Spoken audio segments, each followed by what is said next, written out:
Ngantem lubang di kecepatan tinggi, kemudian lu cobain maksudnya bikin malu. Gini ya, kayak tukang roti. agak aneh gitu, kenapa nggak di recall atau harus diperbaiki atau... Halo semua, kembali lagi di vlog gua. Selamat siang. Sekarang hari apa sih, Ki? Hari Senin. Hari Senin ya? Hello Monday. Nah, karena ada urusan dan kebetulan dia bawa race dan gue belum pernah ngerasain race, jadi sekalian aja lah hari ini gue bakal sedikit ngomongin tentang si Toyota race ini. Walaupun udah banyak juga ya yang ngebahas, tapi nggak apa-apa lah, kita bakal bahas sedikit yang gue tahu dan nanti kita bakal cobain rasanya gimana sih si race ini. Yuk kita langsung bahas bareng.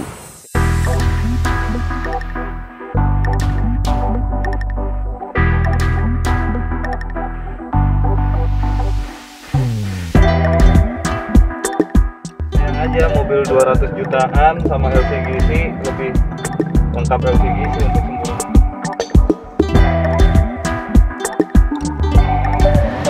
Nah, yang tadi gue bilang ini Toyota Race yang merupakan SUV, tapi sebenarnya kalau dilihat itu kayak crossover ya, kayak crossover, dan bentuknya menurut gue lebih ke dinamis buat anak muda di perkotaan gitu kan, Ki?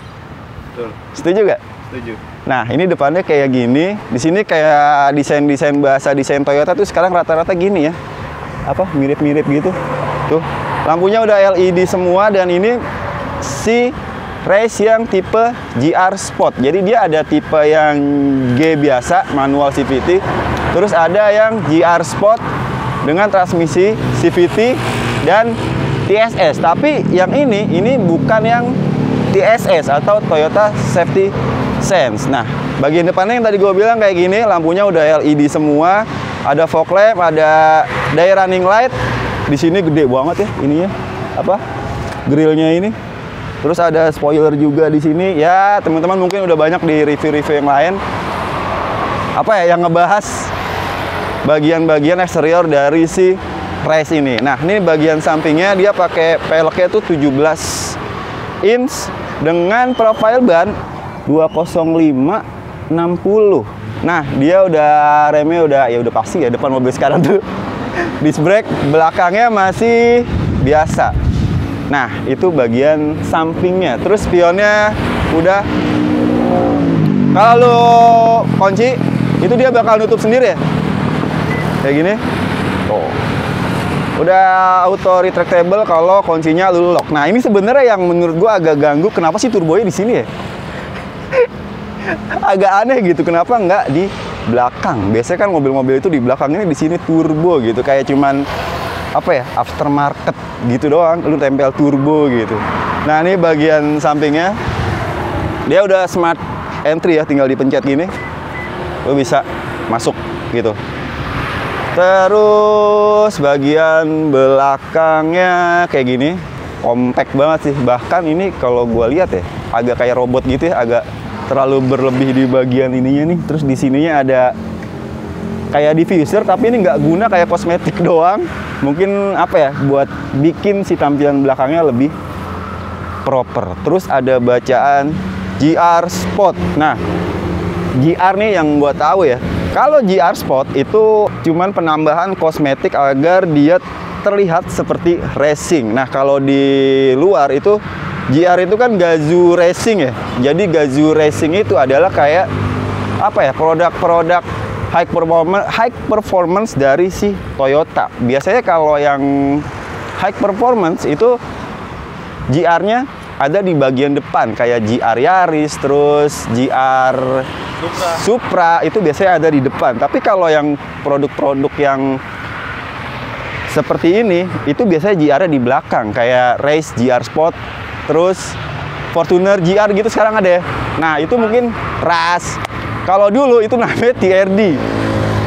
Kalau sekarang rasa Daihatsu. Iya, Toyota rasa Daihatsu. Nah, intinya kayak gitu sih.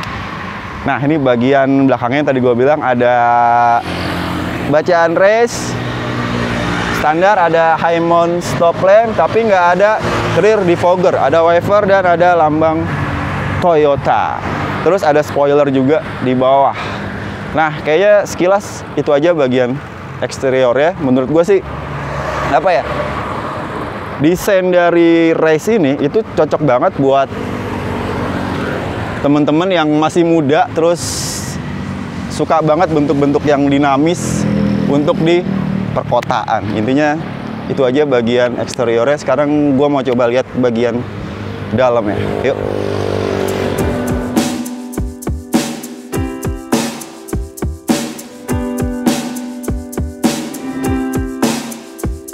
Nah, sekarang kita masuk ke bagian dalam dari si Toyota Race ini. Nah, tadi sebenarnya udah ngepoin sedikit sama udah nanya-nanya sama ownernya malu banget anjir, nggak mau nongol.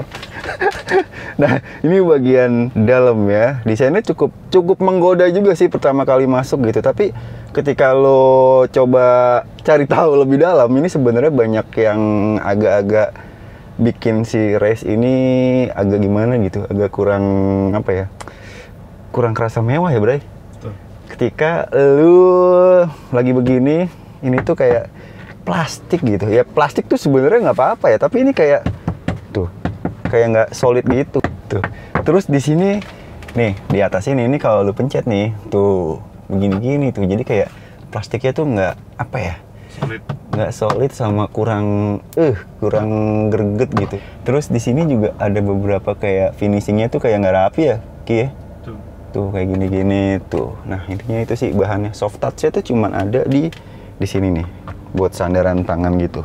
Di sininya sisanya plastik semua. Terus ada apa lagi di sini? Di sini yang tadi gue bilang AC-nya itu kayak gini, udah semi digital gitu.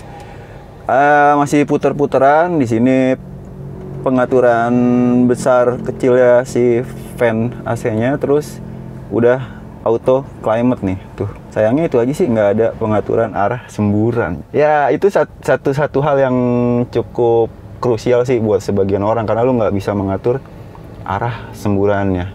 Terus di sini transmisinya CVT 7 speed. Nah, AC-nya di sini, gua ngomong AC lagi nggak apa-apa ya. Maksud gua kisi-kisi AC-nya di tengah begini dikasih list kayak chrome gitu. Terus ada power outlet di sini 12 volt USB. Terus di sini ada yang buat apa, ngecas cuman pakai adapter. Nih kalau mobil dulu ini biasanya di sini lighter nih. Cuman kalau mobil-mobil sekarang tuh udah nggak ada lighter. Adanya power outlet. Tempat penyimpanan di sini tuh ini juga kecil ya, tapi 2 layer ya. Ini 2 layer tambahan atau apa, Ki? Tambahan ya. Nah, ini sebenarnya kecil banget sih apa boxnya ini, dan anehnya tuh kenapa dia nggak dibikin apa ya, kotak begini gitu. Jadi kayak ada L begini, jadi kayak sempit, nggak maksimalin ruang akomodasi buat nyimpan sesuatu di sini. Jadi ya nggak lega, ini sempit apa box yang di sini. Terus joknya ini sebenarnya joknya udah retriman. Aslinya tuh dia di sini fabrics ya, tapi di sini udah dilapis kulit. Bukan aslinya ya, yang aslinya itu baru di headrestnya ini tuh ada bacaan GR Gazoo Racing. Jangan dikasih Nismo ya, Bray, di sini ya. Tadi kasih Nismo lagi sama Reliat. Nah, itu bagian joknya. Nah, bagian joknya ini yang gua rasain ya, kalau duduk itu agak kesulitan nemu posisi yang ergonomis, karena kalau gua nyaman di kaki itu di setirnya kejauhan. Kalau nyaman di setir itu di kaki gua itu jadi kedeketan.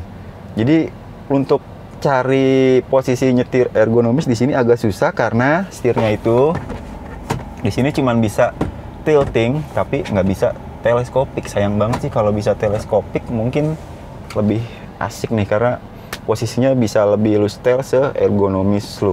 Di sini setirnya juga sebenarnya kulit, tapi kayak dipegangnya tuh kayak rancu ya, Bre. Kayak kurang megang enak kulit gitu. Terus di sini ada tombol-tombol buat pengaturan audio dan layar multi information display-nya.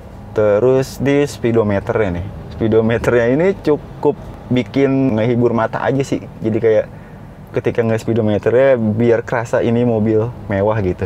Di speedometernya ini menunya ada apa aja di sini. Menunya tuh lu bisa ngatur display brightness dari layar si speedometernya, terus ada lagi time and date-nya. Biasalah ngatur-ngatur waktu gitu. Nah, di sini satu hal yang cukup bikin menarik dari speedometernya adalah lu bisa ngerubah layout tampilan dari speedometernya. Misalkan ini display satunya kayak gini, terus kita rubah display duanya tuh kayak gini, jadi kayak virtual, masih pakai jarum gitu tapi udah sebenarnya digital. Terus display tiganya kayak gini, terus yang display keempatnya itu ya nggak beda jauh sih, cuman cukup menarik aja sih. Terus ada lagi display setting di sini, ada eco indicator lightnya, terus ada average fuel reset after refuel. Maksudnya kalau lu sehabis ngisi ulang, lu mau tahu average fuel consumption lu, di sini lu bisa reset setelah lu ngisi bensin. Opening display di sini juga bisa lu offin, bisa lu onin ya. Nah, di sini juga ada tampilan dari steering angle ya. Nah, ini cukup ngebantu kalau buat teman-teman yang semisal baru belajar mobil gitu, pas parkir kan kadang-kadang nggak tahu posisi roda gitu. Jadi ketika ngeliat ini itu sedikit agak ngebantu ketika kita parkir. Nah, itu terus ada banyak lagi sini nih. Ada notification day setting di sini, ada date 1, date 2, date 3, date 4, date 5 nih di sini. Kalau lu punya janji atau lu mau ingat-ingat hari ulang tahun pacar lu, istri lu, atau simpenan lu, bisa lu taruh di sini nih. Atau ada tagihan yang harus dibayar nih, bisa di set di sini. Jadi ada notification-nya. Terus ada vehicle settingnya di sini buat door lock, waiver, atau turn signal. Door lock ini yang tadi itu bisa bisa lu atur apakah mobil ini bakal mengunci sendiri ketika dia udah lari 20 km per jam, atau ketika lu ngerubah shiftingnya. Dia bisa lu atur nih mode pengunciannya kayak gimana. Terus di sini ya standar ya. Ada odometer, terus trip A, trip B, dan fuel consumption. Nah, intinya kayak gitu di speedometernya yang cukup menarik sih menurut gua. Terus ada apa lagi di sini? Di sini ada tempat buat nyimpen botol, bukan nyimpen sih, naruh botol gitu yang diletakkan di dekat AC, lumayan ngebantu kalau lu mau mendinginkan minuman lu. Terus di sini ada tombol dummy 4, tapi yang kepake itu cuma satu, yaitu buat mengaktifkan atau menonaktifkan traction control. Tuh di sini. Sisanya ini nggak tahu nih apa, tombol dummy gitu, 3. Terus di door trimnya di sini yang bikin kesan cukup mewah adalah di sini nih. Ini kayak mobil-mobil mewah nih, ada gini aja tuh. Bisa taruh di sini, bisa nutup juga dari sini. Ya standar lah ya. Tombol-tombol buat power windows, terus spion, central lock dan electric mirror, dan tombol buat ngelock windowsnya. Tuh, auto up and down-nya baru ada di sisi pengemudi. Kemudian di bawahnya ada tempat penyimpanan yang lumayan muat, 3 botol. Terus tempat akomodasi, gue ngomong nggak beraturan nih, sorry ya. Tempat akomodasi di sini juga ada tuh. Di sini lumayan gede. Terus udah day and night view, tapi belum auto day and night. Sun visor udah ada kacanya, belum ada lampunya. Sama di sini juga belum ada lampunya, baru kaca doang. Lampu baca warnanya udah putih, udah nggak kuning, lumayan. Nah sebenarnya oh itu udah ganti nih. Tadinya kuning. Kan lumayan kalau putih gini. Nggak suka yang redup soalnya. Ya kuning juga kesannya kayak mobil dulu Ki. Iya. Tuh. Nah itu aja sih bagian depannya. Sekarang kita coba bagian belakang. Kayak apa sih rasa dari bagian belakangnya? Yuk kita coba ke bagian belakang.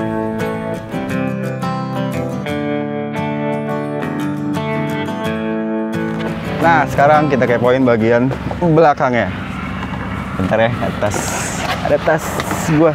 Nah, nih bagian belakangnya. Di depan nih posisi mengemudi gua. Di sini ngepres legroom gua, terus di sini headroomnya itu lumayan masih ada sisa 4 jari gitu untuk tinggi gua yang 180 cm.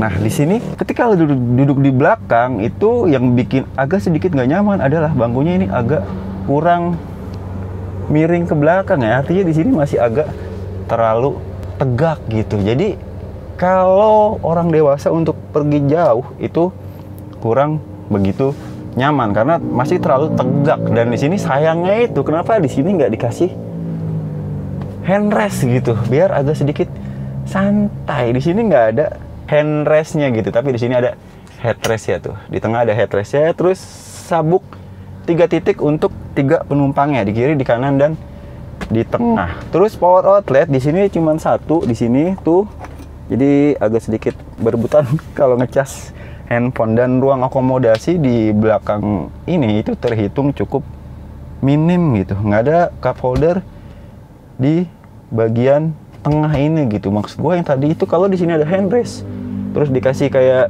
cup holder itu mungkin agak sedikit bikin apa ya, bikin kalau jarak jauh itu kalau mau naruh botol gitu agak terakomodir. Tapi di sini nggak ada. Ada back pocket di belakang sini, di kursi bagian belakang kursi depan. Terus di sini di bagian door trim juga buat naruh botolnya itu juga cukup apa ya, cukup pelit gitu, kecil banget di sini. Tuh, intinya itu aja. Kayaknya kita langsung bawa jalan aja kali ya. Gue penasaran gimana sih rasanya race ini, CVT-nya, terus pengendaliannya. Gue penasaran sih. Kita langsung bawa jalan aja kali ya. Tapi kayaknya kita belum ngecek bagian mesinnya. Kita cek bagian mesinnya dulu yuk. Nah, sekarang gue mau ngeliat isi kap mesin dari si Toyota Rush. Buset, mesinnya tuh kecil juga ya. Nih mesinnya banyak ruang yang kosong ya, karena dia 1000 cc 3 silinder. Nah, sebenarnya mesin ini adalah masih keluarga mesin KR, 1 KR VET, dimana 1 KR itu dipakai juga di Toyota Agya yang 1000 cc, tapi dia kodenya tuh 1 KR VE. Kalau yang ini 1 KR VET, T-nya itu turbo. Nah, ini 1000 cc 3 silinder, menghasilkan tenaga 98 horsepower dan torsinya itu 140 Nm.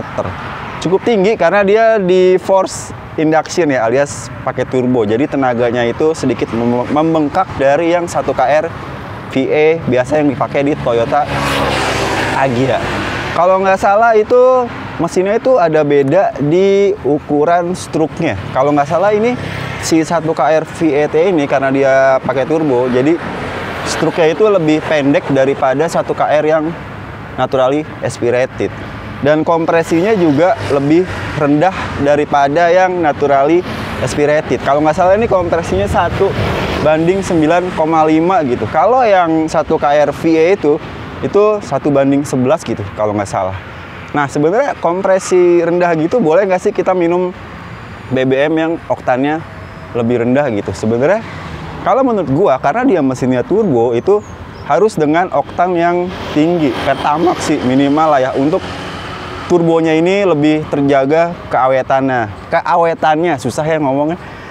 Nah, ini kemarin beberapa race gitu ya, yang produk dari April ya, sampai April 2020 sampai Oktober 2021 ya? 2021. Nah, dia mengalami recall. Penyebabnya yang gua baca kemarin adalah salah satu usernya itu ngantem lubang di kecepatan tinggi, kemudian mulai terdengar bunyi-bunyi yang aneh-aneh ya. Nah, di recallnya itu di bagian sini nih, jadi kayak fender apron gitu. Di sini kayak apa ya, tempat shock gitu. Dia itu kayak las-lasan ini ngangkat ya. Nih di sini kan ada titik-titik kayak gitu. Kalau titiknya udah agak ke atas ya, dia apa? Bahayanya itu bakal muncul bunyi-bunyi yang nggak nyaman kalau lu kecepatan tinggi terus ada lubang gitu. Dan kalau lebih parahnya lagi itu bakal berpengaruh ke pengendalian. Nah, gimana taunya mobil teman-teman itu di recall atau enggak? Teman-teman bisa buka, ada aplikasinya ya, My Toyota ya. Terus di situ ada menu-menunya, kalau nggak salah ya. Terus ada yang servis apa gitu.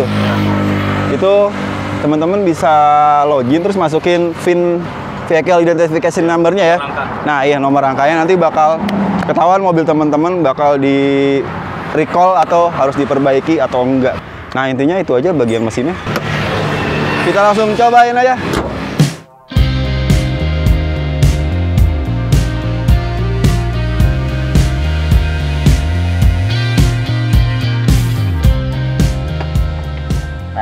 samping gua nih ada temen gua kuliah yang dari tadi nggak mau nongol. Nih Bung Rifki. Halo. Halo dong. Halo. Nah dia nih temen gua kuliah, fotografer juga. Apa profesinya? Nah kalau ada teman-teman yang mau butuh jasa foto, apa sih nama itu Instagram lo? Melekat.id ya. Yes. Jadi bisa dikepo-kepoin Instagramnya. Kalau ada teman-teman yang mau butuh jasa foto apa sih lu? Prewed, Wedding, wedding, event, produk ya. ya. Nah gitu-gitu bisa langsung di japri dia aja nih. Yang di penting sini. cuan lah. Di sini nih Instagramnya nih, gua cantumin. Lu udah makainya dari kapan nih? 2 bulan ada? Ada 2 bulan ya? Ada. Nah nanti kita bakal tanya-tanya nih selama 2 bulan ini dia kan yang lebih ngerasain dari gua. Apa sih yang dia nggak suka dari si race ini? Ya namanya produk bikinan manusia pasti ada cacatnya ya. Iya, betul. Nah kali ini gue mau nyobain dulu mobil dia rasanya gimana. Yang tadi gue bilang posisi duduknya nih serba nanggung gitu, nggak ergonomis banget gitu, nyetelnya bingung. Kalau gue deketin buat enak di posisi tangan itu kaki gue kedeketan. Kalau kaki gue jauhin itu tangannya nggak enak banget, intinya posisinya kurang ergonomis. Lebih baik mungkin nih kalau ada teleskopiknya mungkin bisa lebih enak nih. Sepakat. Gitu.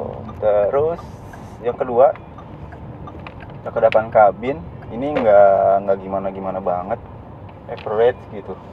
Suara-suara tuh masih masuk. Yang utama tuh suara dari ban itu masih masuk. Terus ini karakter 3 silindernya walaupun nggak kerasa banget gitu getarannya, tapi tetap masih ada gitu getarannya ya. Betul. Apalagi ketika mesinnya di Idle. dan ketika lu pertama kali kontak nyalain itu masih berasa banget.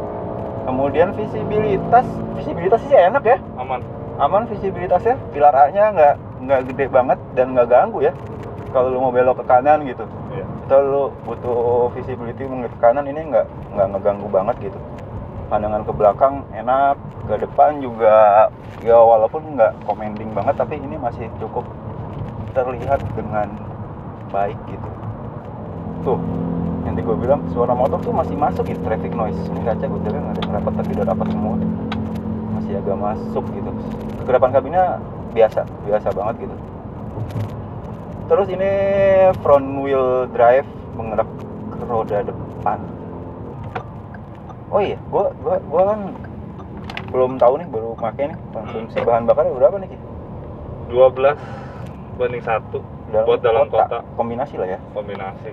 Nah, Kalau luar kota tuh bisa 15 lah, 15-16 bisa. Kaki nggak sekolah?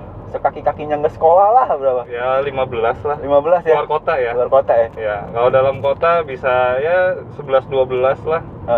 12. Tapi 12 sih. 12 ya? Heeh. Ibu. Nah itu konsumsi bahan bakar ya. Lu isinya apa nih? Pakai Pertamax biru. Pertamax biru. Dan body roll masih terhitung cukup enak ya. Ya, body roll nggak limbung banget. Nah ini yang tadi gue bilang dia pakai sasis baru ya di NGA, Daihatsu New Global Architecture. Jadi apa ya, body roll itu agak teredam dengan baik gitu. Bukan teredam apa ya, bisa lebih enak lah tuh. Masih enak body rollnya. Kemudian kita coba puter balik, radius putarnya kayak gimana. Lu udah hatam ya daerah sini ya? Is, kamsi. Oh iya. Ya B aja sih radius putarnya ya. Sama lah. Sama aja. Karena dia juga radius penggerak roda depan Ki. Iya. Jadi ke batas gitu. Nah, ini CVT ya, CVT. Nah, CVT itu karakternya kan agak gimana ya? Agak kurang menghentak gitu. Ngeden. Iya, agak ngeden gitu. Tapi nih kita coba nih CVT-nya. Oh ya, gue lupa cerita, ini transmisinya udah Triptonic ya. Jadi lu bisa manual. Terus di sini juga ada pedal shifternya nih. Kita coba dari dia biasa dulu. Iya, masih ada kerasa CVT-nya sih. Nggak bisa bohong lah. Nggak bisa bohong, iya. Cuman keunggulan CVT itu emang lebih nyaman sih. Efisien. Lebih efisien, lebih nyaman, nggak ada apa ketika dia ganti gigi itu nggak ada dia kayak Halus aja. halus aja kayak lu naik Matic. motor Matic gitu. Enak sih. Kalaupun lu di sini ada mode S ya, kalau lu ke S ini itu juga kayak cuman RPM naik terus ya udah gitu, nggak ada hentakan yang gimana. Tapi ini cepet naik loh RPM ya. Iya. RPM-nya cepet Iya. naik loh. Nah ini kalau nggak salah transmisi CVT-nya tuh udah dual CVT ya. Iya, Di di CVT. Jadi di CVT itu nyoba ya, ini setahu gua aja ya. Jadi kayak ketika lu masih di kecepatan rendah sampai menengah itu CVT biasa yang bekerja, artinya puli yang digerakkan dan yang puli menggerakkan, terus pakai apa sabuk baja gitu. Jadi kayak intinya masih secara kerjanya masih kayak CVT biasa. Nah ketika lu di kecepatan tinggi dia kayak split gear gitu ya. Sepertinya. Split gear kayak semacam kayak mode transmisi otomatis konvensional. Jadi dia kayak split mode ketika lu ada di kecepatan tinggi. Nah, nih gue mau nanya lagi nih, selama lu make nih, menurut lu make udah 2 bulan ya? Hal yang annoying dari si race ini apa sih? Yang pertama klakson sih. Coba ya. Gua adalah salah satu pengendara yang jarang banget pakai klakson loh. Iya, Ya, cobain. makanya dari tadi belum kan? Gua belum mencet. Tapi lu cobain klaksonnya bikin malu. Jadi ya Kayak tukang roti, kayak pick up. kayak pick up. Kayak pick up beneran, kayak mobil pick up loh. Tuh. Coba lagi. Oh iya klaksonnya, anjir klaksonnya. Jadi males gitu main klakson gitu, lebih baik lu main dimmer aja. Iya sih. Tapi positifnya jadi nggak bawel sih kita. Iya, nggak berisik. Nahan emosi ya. Iya. Gitu sih. Terus audio gimana Ki? Head unitnya pertama kurangnya Apple CarPlay dan Android Auto. Padahal kalau di Rocky Iya. yang kelasnya di bawahnya ini dia sudah menyajikan Apple CarPlay dan Android Auto. Lebih menarik ya. Lebih kesannya lebih mewah gitu. Iya sih. Terus juga ketika Mundur, layarnya tuh nggak tajam, kualitasnya nggak HD. kualitasnya ya. Iya, kualitas kameranya atau kualitas head unitnya yang gua nggak tahu lah, kayaknya kameranya sih. Iya. Terus ketika lu mundur nih, apa? Audionya tuh mati ya? Audionya mati. Gapnya lama jeda buat normalnya Lama, lagi ya? ada sekitar 5 sampai 10 detik Nah itu buat sih. balik lagi. Itu kalau kita pakai Bluetooth ya, tapi kalau Ah. pakai bawaan dari Toyota T-Link dengan sistem kabel, Hah? dia otomatis langsung connect lagi. Dia pakai aplikasi lagi ya? Pakai aplikasi Download lagi. dulu ya? Ha-ha. Nama aplikasinya T-Link, T-Link. Toyota Link gitulah. Iya. Gitu. Tapi kalau dari mundur ke pakai T-Link itu cepat, langsung connect. Oh. Tapi kalau Bluetooth ada jeda 5 detik sampai 10 detik. Lebih. Tapi ini cukup empuk ya? Kaki-kakinya empuk sih. Kaki-kakinya empuk. Jadi nabrak lubang nggak kerasa, tau-tau udah rusak aja. Kan begitu. Iya Iya dong. Sering kalau mobil empuk. Iya, Begitu. nggak berasa Main jeduk. aja. Besok ring stabilnya kena. Iya, ball join. Ball terot, Terot. kena. Aduh. Sama ini AC. Hah? Gua kan orang yang agak gerah ya kakinya ya, gampang keringetan ya. Ah. Ketika gua pakai mobil sebelumnya LCGC itu ada loh semburan arah angin ke kaki gitu. Oh iya, Honda Boy juga loh ya. Iya. Waktu itu ya. Iya. Ada ya waktu itu. Ini malah nggak ada ya? Nggak ada. Ini cuman ke badan doang dan khasnya Toyota AC-nya biar kata di 27 aja dingin banget. Iya, ini aslinya dingin sih. Ini dingin banget. Tapi si Rocky ada nggak sih? Ada apa enggak? Gue kayaknya belum cek deh. Gue kurang tahu juga tuh. Gitu. Plus minus lah sebenarnya lah. Iya sih. Makanya Tapi sayang aja mobil 200 jutaan sama LCGC lebih lengkap LCGC untuk semburan arah angin ya. pengaturan arah semburannya. Iya. Tapi overall lu puas nggak dibalik kelemahan-kelemahannya itu ya? Sebanding lah dengan harganya. Ya worth it lah. Satu lagi kekurangan di mobil ini adalah headlampnya. Karena headlampnya sudah LED dan dia modelnya tipis kecil gitu, jadi kurang terang ya kalau buat di malam. Oh gitu ya, kurang terang. Iya, kurang terang. Buat gua sih kurang terang ya. Nah intinya itu sih. Kalau ada teman-teman yang lebih tahu bisa bantu gua buat komen di bawah biar kita bisa nambah literasi tentang dunia mobil. Intinya itu aja. Kayaknya itu dulu ya vlog dari gue. Siap. Sampai ketemu lagi di vlog berikutnya. Ini kayaknya mau puasa ya. Mau Gue puasa? nggak tahu nih nguploadnya kapan. Ya udah, nggak apa-apa lah. Minta maaf dulu deh kalau ada. Mohon maaf lahir batin. Mohon maaf lahir batin kalau ada salah-salah kata ya teman-teman. Sip, sampai ketemu di vlog berikutnya. See you. Assalamualaikum warahmatullahi wabarakatuh. Waalaikumsalam.